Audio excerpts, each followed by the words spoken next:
Next, our theory is valence bond theory. Valence bond theory. In the previous class, we discussed about VSEPR theory.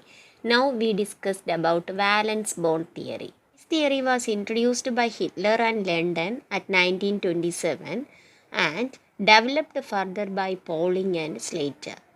According to this theory, the formation of bonds between atoms occur only if it is accompanied by decrease of energy.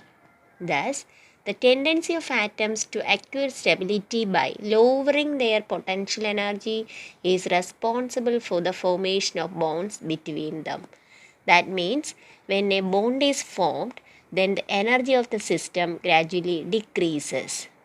The lowest energy state is most stable. Let us consider the formation of hydrogen molecule. We consider two hydrogen atoms, Ha and Hb, lying far apart from each other, so that no interaction occurs between them because they are far apart from each other. Two hydrogen atoms, consider two hydrogen atoms, they are far apart from each other, so there is no interaction between them. It is assumed that when the two atoms are far away from each other, then the distance between Ha and Hb is infinity. Ha is the first hydrogen atom and Hb is the second hydrogen atom. When the two atoms come closer, new attractive and repulsive forces begin to operate. When they come closer, then two forces are begin to operate. One is attractive force and the second one is repulsive force. Attractive forces are the nucleus of one atom and its own electrons. Nucleus of first hydrogen atom is Na and the electron of first hydrogen atom is Ea. Then these are attracted to each other. Nucleus of first hydrogen atom and the electron of first hydrogen atom both are attracted to each other. So this is the attractive interaction.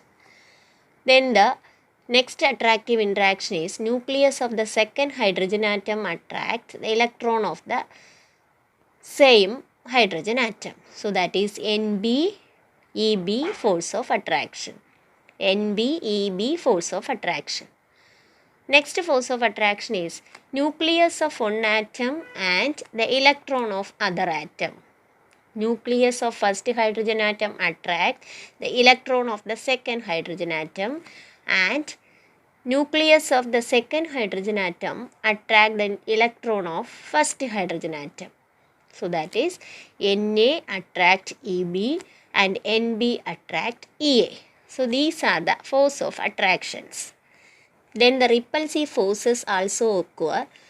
Repulsive forces are the electrons of two atoms repel each other. Ea repel Eb. Electron of first hydrogen atom repel electron of second hydrogen atom. Then the nuclei of two atoms repel each other. That is, nucleus of first hydrogen atom repel nucleus of second hydrogen atom because both having same charges. So these are the attractive and repulsive forces. It has been found that in the beginning, the magnitude of attractive forces is greater than the repulsive force. So, the attraction will occur. As a result, the two atoms go on approaching each other and the potential energy of the system goes on decreasing. Ultimately, a stage is reached at which the attractive forces balance the repulsive force. So, first the attractive force is more compared to repulsive force. So, the hydrogen atoms are attracted to each other.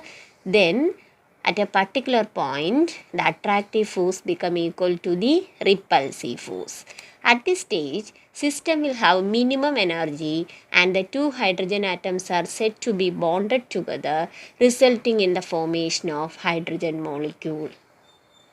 Then, the distance between the center of nuclei of two hydrogen atoms are known as its bond length and it is found to be 74 picometer. Then there is no further attraction takes place. So that is the centers of this nuclei of two hydrogen atoms, that length is known as its bond length. It is found to be 74 picometer. When hydrogen molecule is formed, then decrease in energy is accompanied. That means heat is given out when a bond is formed. It is an exothermic process. If hydrogen molecule is to be broken, the process is endothermic and energy must be supplied. Hydrogen molecule absorb 435.8 kilojoule per mole energy, then it becomes changes to gaseous hydrogen atom. So bond formation is an exothermic process. That means on bond formation energy is released. But in the case of bond breaking, it is an endothermic process. That means energy is required for break that bond. Okay, that is bond formation is an exothermic process and bond breaking is an endothermic process. So this is about valence bond theory.